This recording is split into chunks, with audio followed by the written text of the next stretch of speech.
John's account of the onset and progression of the calamities and the gathering is couched in symbolic and sequential magic. It is, in effect, a magic spell, like unto Jesus writing in the sand or the hand of God writing on King Belshazzar's wall. A magical spell is any sequence of words, spoken or unspoken, to gain a magical effect. The events of the apocalypse have already been magically invoked and must occur in the designated sequence. It will be the first and second elders of the church who, like the original Moses and Aaron, must use magic to initiate the events described in Revelation. They will use the rod of Aaron and their priesthood keys to invoke or command the return of the planets and their inhabitants, and later, the destructions and miracles, as Moses and Aaron did in the first Exodus.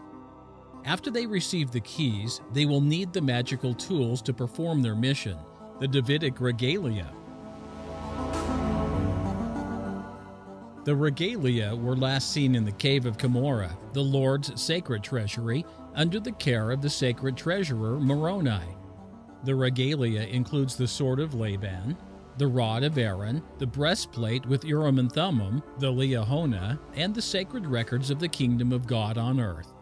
Each piece of the regalia, as we documented at length, possesses unique magical and miraculous properties. This will require another angelic visitation. Moroni will need to appear to the two elders to show them to the location of the treasury and give them access to the regalia.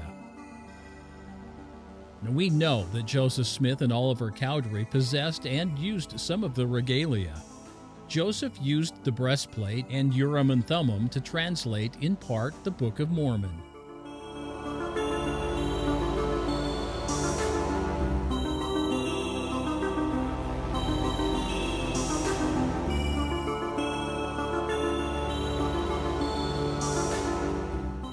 Oliver had the rod of Aaron and was given the opportunity to use it for the translation of ancient records.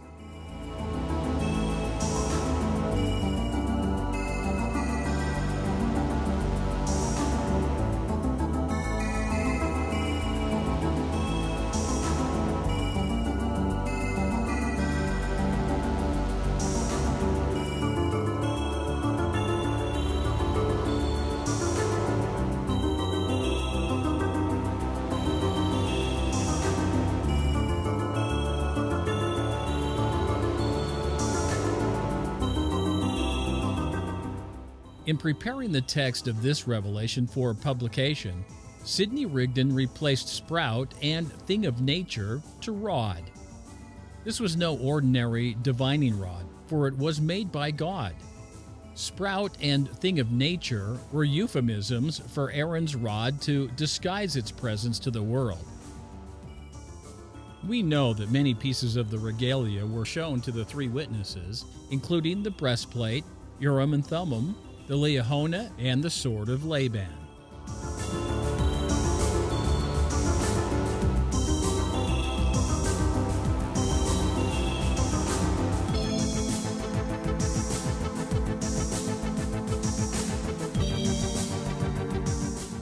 The possession of the regalia will also legitimize these elders as the proper authorities in the kingdom of God on earth.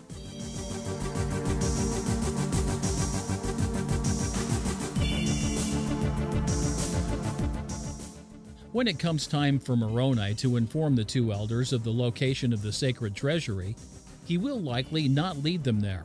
Instead, he will show the first elder, or both, the location in vision with sufficient detail for them to know or recognize where the regalia are to be found. This is how he dealt with Joseph and the box with the gold plates.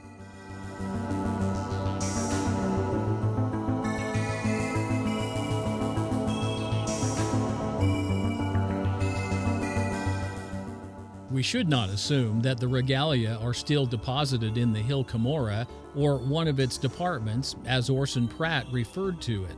The Grand Repository is under the charge of angels for their safekeeping.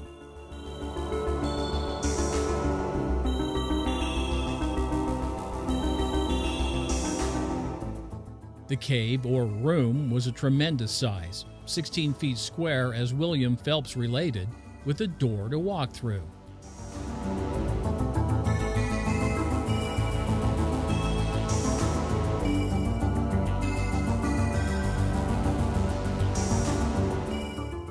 Something this size should be easy to locate. Certainly, attempts have been made since the presence of gold plates became public. Before, during, and after Joseph Smith's visitation to procure the plates, people have dug and searched in vain.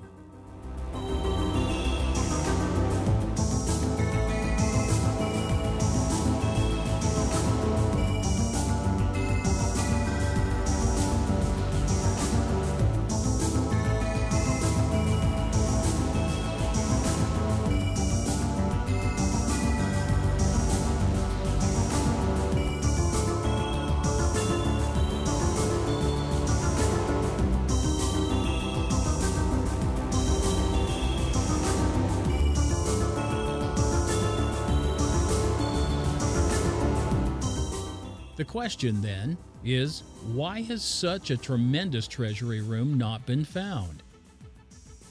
Of course, the Lord could have removed the treasure, thereby securing its safety, but left the empty room.